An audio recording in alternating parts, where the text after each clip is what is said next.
रात का सन्नाटा गहरा होता जा रहा था। आकाश में बादल घिरे हुए थे और कहीं कहीं से कौए की कराह जैसी आवाजें आ रही थीं। वीरेंद्र, एक युवा पत्रकार, अपनी मोटरसाइकिल लेकर जंगल के बीच बने पुराने रास्ते पर बढ़ रहा था। उसका कैमरा बैग उसके कंधे से लटक रहा था और मन में एक अजीब सा रोमांच और डर दोनों ही साथ साथ चल रहे थे। उसने अपने अखबार के लिए कई रिपोर्ट बनाई थीं, लेकिन इस बार की जांच सबसे अलग थी। उसने बहुत सुना था एक गांव के बारे में, भैरवपुर। कहते हैं कई साल पहले यहां पूरा गांव अचानक गायब हो गया था। न कोई शव मिला, न कोई सामान, बस खाली घर, टूटे बर्तन और सूखी कुएं की गहराई। लोगों का मानना था कि गांव वालों की आत्माएं अब भी रात को भटकती हैं, अपनी अधूरी जिंदगियां ढूंढते हुए। वीरेंद्र ने बचपन से इन किस्सों को बुजुर्गों से सुना था, लेकिन उसे हमेशा लगता कि यह सब अंधविश्वास है। वह साबित करना चाहता था कि इस गांव की कहानी सिर्फ एक अफवाह है। जंगल के रास्ते पर बढ़ते बढ़ते उसकी बाइक अचानक रुक गई, जैसे किसी ने उसका रास्ता रोक लिया हो। उसने नीचे उतरकर देखा तो पेट्रोल टैंक पूरा भरा हुआ था। ये अचानक बंद कैसे हो गई? वह बुदबुदाया। तभी पेड़ों के बीच से ठंडी हवा का एक झोंका आया और पत्तों की खड़खड़ाहट के साथ उसे लगा मानो कोई उसका पीछा कर रहा हो। उसने मुड़कर देखा, लेकिन वहां सिर्फ अंधेरा था। वह बाइक को धक्का देते हुए आगे बढ़ा और लगभग आधे घंटे बाद उसे गांव का टूटा हुआ दरवाजा दिखाई दिया। लकड़ी का बड़ा सा फाटक आधा टूटा हुआ जमीन पर लटक रहा था। ऊपर लोहे की जंग खाई पट्टियों पर लिखा था, भैरवपुर प्रवेश वर्जित। गांव के अंदर कदम रखते ही वीरेंद्र को अजीब सन्नाटा महसूस हुआ। हवा भी जैसे थम गई थी। चारों ओर खंडहर नुमा झोपड़ियां, गिरे हुए पेड़ और सूखी घास फैली हुई थीं। हर घर खाली पड़ा था, जैसे लोग अचानक भाग गए हों। दरवाजों पर जंग लगी कुंडियां, आंगन में बिखरे खिलौने और टूटी हुई चारपाइयां। वीरेंद्र ने कैमरा निकाला और तस्वीरें खींचनी शुरू कीं। तभी उसकी नजर एक पुराने कुएं पर पड़ी। कुएं के पास एक लाल रंग की चुनरी हवा में लटक रही थी। यह यहां कैसे? उसने धीरे से कहा। वह चुनरी उठाने ही वाला था कि अचानक कुएं से अजीब सी फुसफुसाहट सुनाई दी। क्यों आए हो यहां? वीरेंद्र का दिल जोर से धड़कने लगा। उसने टॉर्च जलाकर कुएं के अंदर झांका, लेकिन वहां सिर्फ अंधेरा था। उसने खुद को समझाया, शायद हवा की आवाज होगी, लेकिन जैसे ही उसने टॉर्च बंद की, सामने की झोपड़ी के दरवाजे पर किसी की परछाई हिली। वीरेंद्र वहीं जम गया। परछाई धीरे धीरे लंबी होती चली गई, जैसे कोई अदृश्य इंसान खड़ा हो। उसके कानों में एक हल्की हंसी गूंज उठी, ठंडी, खोखली और अजीब। वीरेंद्र ने जल्दी से कैमरा उठाया और उस दिशा में फोटो खींची। फ्लैश की रोशनी में दरवाजा खाली दिखा, कोई नहीं था। लेकिन जब उसने कैमरे की स्क्रीन पर तस्वीर देखी तो उसमें साफ साफ कई परछाइयां खड़ी थीं। वीरेंद्र ने कैमरे की स्क्रीन पर जमी धुंधली तस्वीर को बार बार देखा। तस्वीर में परछाइयां साफ खड़ी थीं, जैसे कई लोग एक साथ उसे घूर रहे हों। उसका गला सूख गया। उसने कैमरे को बैग में रखा और गहरी सांस ली। यह शायद कैमरे का फ्लैश इफेक्ट होगा। हां, यही सच है। लेकिन उसका मन उसे बार बार झूठा साबित कर रहा था। गांव के बीचों बीच एक टूटा हुआ चौपाल था। वहां पुराना पीपल का पेड़ खड़ा था, जिसकी शाखाएं हवा में ऐसे हिल रही थीं मानो किसी की बाहें हों। वीरेंद्र ने वहीं रुककर अपना टेंट लगाया। रात के 10 बज चुके थे। चारों तरफ अंधेरा गाढ़ा होता जा रहा था। उसने लालटेन जलाई, नोटबुक निकाली और अपने अनुभव लिखने बैठ गया। तभी अचानक हवा तेज हुई और लालटेन बुझ गई। अंधेरे में उसे लगा जैसे कोई उसके टेंट के बाहर धीरे धीरे घूम रहा हो। कौन है वहां? उसने जोर से आवाज दी। कोई जवाब नहीं मिला, लेकिन अगली ही पल टेंट की दीवार पर किसी इंसान की परछाई नाचने लगी। वीरेंद्र ने साहस जुटाकर टॉर्च पकड़ी और बाहर निकला। बाहर सन्नाटा था, टॉर्च की रोशनी टूटे घरों पर पड़ रही थी।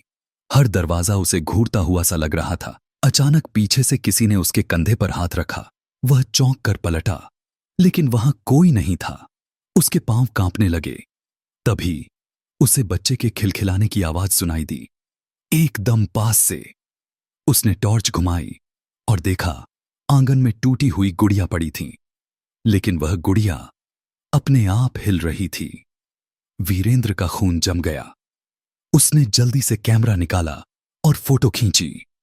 फ्लैश की रोशनी में उसने देखा गुड़िया के पीछे एक छोटा बच्चा खड़ा था, जिसकी आंखें पूरी तरह काली थीं।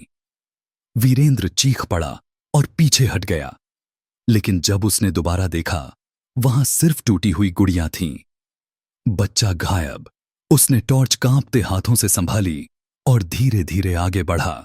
तभी अचानक उसे लगा कि पूरा गांव जाग उठा है। हर झोपड़ी से फुसफुसाहट आने लगी। क्यों आए हो, क्यों आए हो?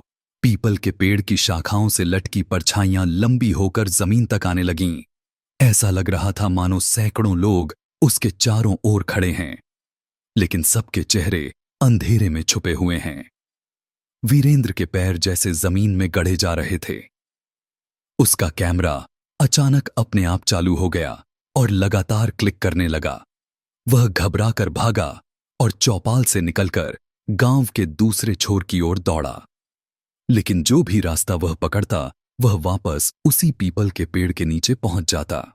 उसने डर से महसूस किया वह गांव की परछाइयों के जाल में फंस चुका था। वीरेंद्र ठंडी जमीन पर हांफता हुआ खड़ा था। पसीने से उसका शरीर भीग चुका था।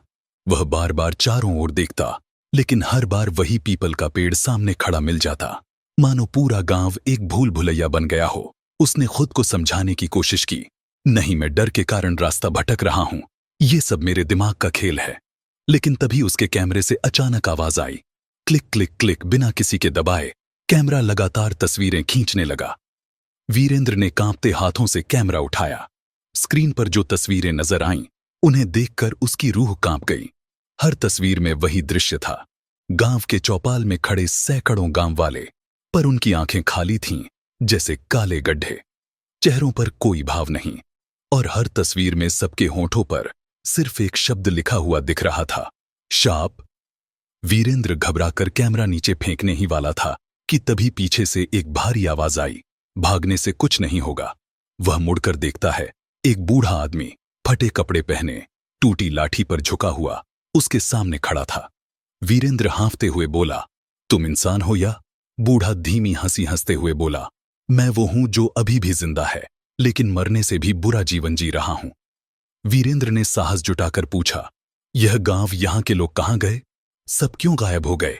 बूढ़े की आंखों में आंसू तैर गए। उसने आसमान की ओर देखा और धीमी आवाज में बोला, यह गांव कभी बहुत खुशहाल था, लेकिन हमने एक पाप किया और भगवान भैरव ने हमें शाप दिया। पाप? वीरेंद्र ने घबराकर पूछा। बूढ़ा कांपती आवाज में बोला, यहां हर साल एक भैरव पूजा होती थी। कहते थे जब तक बलि दी जाती रहेगी, गांव सुरक्षित रहेगा। लेकिन उस साल गांव वालों ने बलि देने से इनकार कर दिया। वे थक चुके थे मासूमों की जान लेने से। पर जिस दिन बलि रुकी, उसी रात पूरा गांव गायब हो गया। वीरेंद्र के रोंगटे खड़े हो गए। मतलब पूरा गांव मारा गया। बूढ़ा धीरे से सिर हिलाकर बोला, हां, लेकिन मौत से भी बुरा श्राप मिला। हम सब आत्माएं बनकर इस गांव में बंध गए। दिन में यह गांव सुनसान दिखता है, लेकिन रात होते ही हमारी परछाइयां जी उठती हैं। वीरेंद्र कांपती आवाज में बोला, लेकिन तुम तो जीवित हो। बूढ़ा कड़वी हंसी हंसते हुए बोला, मैं गांव का पुजारी था। मुझे जिंदा छोड़ दिया गया ताकि मैं हर दिन ये श्राप झेलूं। मैं बूढ़ा नहीं हो रहा, बस सालों से यहां फंसा हूं। कोई भी इस गांव में आता है तो परछाइयां उसे अपना हिस्सा बना लेती हैं। वीरेंद्र का दिल जोर से धड़कने लगा। मतलब मैं यहां से बाहर नहीं जा पाऊंगा? बूढ़े ने धीरे से कहा, जब तक श्राप टूटा नहीं, कोई बाहर नहीं जा सकता। अचानक तेज हवा चली और पीपल का पेड़ जोर जोर से हिलने लगा। उसकी शाखाओं से जैसे खून की बूंदें टपक रही हों। बूढ़े ने चिल्लाकर कहा, भागो यहां से। रात गहराती जा रही है और जब घड़ी 12 बजेगी, परछाइयां सिर्फ दिखेंगी नहीं, तुम्हें अपने साथ खींच लेंगी। वीरेंद्र ने डरते हुए पूछा, लेकिन मैं इस गांव से बाहर कैसे निकलूं? बूढ़े की आंखों में भय था। उसने कांपते हाथ से कुएं की ओर इशारा किया और कहा, सारा रहस्य उस कुएं के नीचे है, वही जगह है जहां पहली बलि दी गई थी। अगर तुम वहां सच जान सको तो शायद श्राप टूटे, लेकिन सावधान रहना, उस कुएं में उतरना मौत को बुलाना है। वीरेंद्र ने गहरी सांस ली। उसका शरीर कांप रहा था, लेकिन दिमाग कह रहा था, यही मौका है। अगर सच नहीं जानूंगा तो कभी बाहर नहीं निकल पाऊंगा। वह धीरे धीरे उस पुराने कुएं की ओर बढ़ा, जिसकी गहराई काली अंधेरी खाई जैसी लग रही थी। कुएं के पास पहुंचते ही उसे वही लाल चुनरी नजर आई। इस बार वह खून से भीगी हुई थी और कुएं के अंदर से वही आवाज आई, आजा, सच देख ले। कुएं के किनारे खड़ा वीरेंद्र बार बार हिम्मत जुटा रहा था। हवा और ठंडी होती जा रही थी। चारों ओर सन्नाटा था। बस कहीं दूर से सियार की हुआ हुआ सुनाई दे रही थी। उसकी नजर बार बार उस खून से भीगी चुनरी पर पड़ रही थी। ऐसा लगता था जैसे किसी ने हाल ही में वहां रखी हो। वीरेंद्र ने टॉर्च को कसकर पकड़ा और रस्सी की तलाश करने लगा। टूटी फूटी झोपड़ियों में घूमते हुए उसे एक पुरानी मोटी रस्सी मिली, जिस पर धूल और मकड़ी के जाले लगे थे। उसने उसे कुएं के पत्थर के स्तंभ से बांधा और कांपते दिल से नीचे उतरना शुरू किया। जैसे जैसे वह नीचे उतर रहा था, हवा और भारी होती जा रही थी। टॉर्च की रोशनी में कुएं की दीवारों पर काले काले दाग दिख रहे थे। कहीं कहीं पर उंगलियों जैसे निशान, मानो किसी ने बाहर निकलने की कोशिश की हो। वीरेंद्र का गला सूखने लगा। हे भगवान, यहां क्या हुआ था? कुछ फीट नीचे पहुंचते ही अचानक उसकी टॉर्च टिमटिमाई और फिर बुझ गई। नीचे घुप अंधेरा छा गया।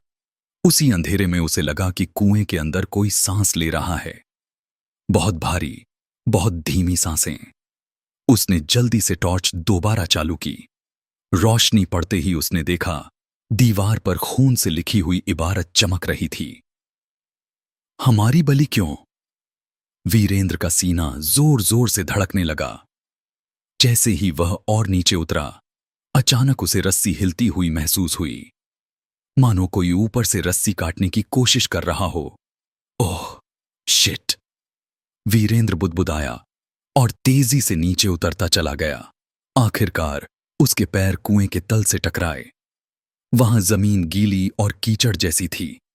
टॉर्च की रोशनी चारों ओर फैलाई तो उसने देखा, जगह जगह हड्डियां बिखरी पड़ी थीं। छोटे बच्चों की हड्डियां, औरतों की चूड़ियां और फटे कपड़े। उसका पेट मिचलाने लगा। तभी कुएं की गहराई में एक कोना चमकने लगा। वहां एक पुरानी लोहे की संदूक जैसी चीज रखी थी। वीरेंद्र धीरे धीरे उस तक पहुंचा। संदूक खोलते ही उसमें से बदबूदार हवा का झोंका निकला। अंदर काले रंग की पुरानी किताब थी, जिसके पन्ने खून से सने हुए थे। जैसे ही वीरेंद्र ने किताब उठाई, कुएं की दीवारें कांपने लगीं। टॉर्च की रोशनी बार बार बुझने लगी और तभी किताब अपने आप खुल गई। उसमें लिखा था, भैरव की बलि रुकेगी तो पूरा गांव बलि बनेगा। वीरेंद्र हड़बड़ा गया। मतलब गांव वालों ने बलि रोकी थी और भैरव देवता ने पूरे गांव को ही निगल लिया। अचानक उसके कानों में औरतों के चीखने की आवाजें गूंजने लगीं। चारों ओर परछाइयां घूमने लगीं और फिर उसने देखा, कुएं की दीवार से कई काले हाथ निकलकर उसकी ओर बढ़ रहे थे। वीरेंद्र ने घबराकर रस्सी पकड़ी और ऊपर चढ़ना शुरू किया, लेकिन हाथ लगातार उसे नीचे खींचने लगे। उसके कानों में आवाज गूंज रही थी, तू भी हमारा हिस्सा बन जा, हमें छोड़कर मत जा। वीरेंद्र पूरी ताकत लगाकर चढ़ता गया। उसका दिल इतना तेज धड़क रहा था कि उसे लग रहा था अभी बाहर निकल जाएगा। आखिरकार उसने कुएं का किनारा पकड़ लिया और ऊपर चढ़ते ही जमीन पर गिर पड़ा। लेकिन जब उसने ऊपर देखा, कुएं के मुंह से सैकड़ों परछाइयां बाहर झांक रही थीं और सबकी आंखें काली आग की तरह जल रही थीं। उसने कांपती आवाज में कहा, नहीं, मैं यहां नहीं मरूंगा, मुझे सच सबको बताना होगा। लेकिन तभी अचानक वह बूढ़ा पुजारी उसके सामने आ खड़ा हुआ। उसकी आंखों में अजीब सी चमक थी। वह फुसफुसाया, सच सबको बताने वाला इस गांव से कभी बाहर नहीं जाता। वीरेंद्र जमीन पर गिरा हुआ था। उसका सीना तेजी से उठ गिर रहा था। सामने खड़ा बूढ़ा पुजारी लाल आंखों से उसे घूर रहा था। वीरेंद्र कांपती आवाज में बोला, तुम ही असली वजह हो। है ना? ये श्राप, ये सब बलि का खेल। पुजारी की झुर्रियों भरी त्वचा, अजीब सी तनी और उसके चेहरे पर एक भयावह मुस्कान फैल गई। वह फुसफुसाया, हां, मैंने ही भैरव की पूजा रोकी थी। वीरेंद्र स्तब्ध रह गया। लेकिन क्यों? तुम तो गांव के पुजारी थे, तुम्हें ही पूजा करनी थी। पुजारी की आंखों में पागलपन चमका। मैंने सोचा, अगर बलि बंद हो जाएगी तो देवता हमें और ताकत देंगे। लेकिन मैंने गलती की, भैरव ने मेरे साथ पूरा गांव निगल लिया और मुझे जिंदा छोड़ दिया ताकि मैं अपने अपराध के साथ हमेशा जीता रहूं। उसकी हंसी पूरे सन्नाटे में गूंजने लगी। अब हर आत्मा, हर परछाई मुझे पुकारती है और मैं किसी भी आने वाले को रोकता हूं ताकि वो भी इस श्राप का हिस्सा बन जाए। वीरेंद्र गुस्से और डर से कांप रहा था। उसने किताब कसकर पकड़ी और चिल्लाया, अगर यही श्राप है तो इसे तोड़ने का भी कोई तरीका होगा। पुजारी की मुस्कान अचानक गायब हो गई। वह गुस्से से दहाड़ा, श्राप तोड़ने का मतलब है मेरी मौत, और मैं कभी नहीं मरूंगा। उसने अपनी लाठी उठाई और वीरेंद्र की ओर बढ़ा। तभी पूरा गांव कांपने लगा। झोपड़ियों के दरवाजे अपने आप खुलने लगे। हवा में बच्चों की चीखें, औरतों की कराहें और मर्दों की दहाड़ें गूंजने लगीं। चारों तरफ परछाइयां उठ खड़ी हुईं। उन्होंने वीरेंद्र और पुजारी को घेर लिया। एक साथ सबकी आवाज गूंजी, बलि पूरी करो, श्राप तोड़ो। वीरेंद्र ने कांपते हुए किताब खोली। उसके पन्ने अपने आप पलटने लगे और आखिरी पन्ने पर लिखा था, श्राप टूटेगा जब पुजारी का रक्त उसी कुएं में गिरेगा जहां पहली बलि हुई थी। वीरेंद्र ने जैसे ही ये शब्द पढ़े, पुजारी पागलपन से चिल्लाया, नहीं, यह कभी नहीं होगा। वह वीरेंद्र पर झपटा, लेकिन वीरेंद्र ने पूरी ताकत से किताब उसके चेहरे पर दे मारी। पुजारी पीछे गिरा और उसका हाथ रस्सी में उलझ गया। गांव की परछाइयां जोर जोर से चिल्लाने लगीं, कुएं में, कुएं में। वीरेंद्र ने कांपते हाथों से पुजारी को धक्का दिया। वह लाठी संभालने की कोशिश करता रहा, लेकिन आखिरकार उसका शरीर कुएं में गिर गया। जैसे ही पुजारी का शरीर कुएं में गिरा, एक भयानक चीख गूंजी। कुएं से धुआं उठा और पूरा गांव रोशनी से भर गया। परछाइयां एक एक करके गायब होने लगीं। गुड़िया टूटकर धूल में बदल गई। झोपड़ियों से आवाजें थम गईं और गांव पर पहली बार शांति छा गई। वीरेंद्र हांफता हुआ जमीन पर बैठ गया। उसके कानों में अभी भी चीखों की गूंज थी, लेकिन धीरे धीरे सब शांत हो गया। सुबह की पहली किरण गांव पर पड़ी। जहां रात में खंडहर और परछाइयां थीं, वहां अब सिर्फ वीरानी थी। वीरेंद्र ने महसूस किया कि उसका कैमरा अब सामान्य हो गया है। उसने स्क्रीन पर देखा, तस्वीरें खाली थीं, कोई परछाई नहीं। उसने गहरी सांस ली और धीमे स्वर में कहा, श्राप टूट गया। वह गांव के बाहर निकलने लगा। अब रास्ता साफ था। उसकी बाइक वहीं खड़ी थी, जैसे कभी बंद ही नहीं हुई हो। लेकिन जैसे ही उसने इंजन चालू किया, उसे एक ठंडी हवा का झोंका महसूस हुआ। पीछे मुड़कर देखा, गांव के फाटक पर वहीं लाल चुनरी उड़ रही थी और हल्की सी आवाज गूंजी, श्राप टूटा है, लेकिन हमारी आत्माएं अब भी यहां हैं हमेशा। वीरेंद्र का चेहरा सफेद पड़ गया। उसने बिना पीछे देखे बाइक तेजी से भगाई।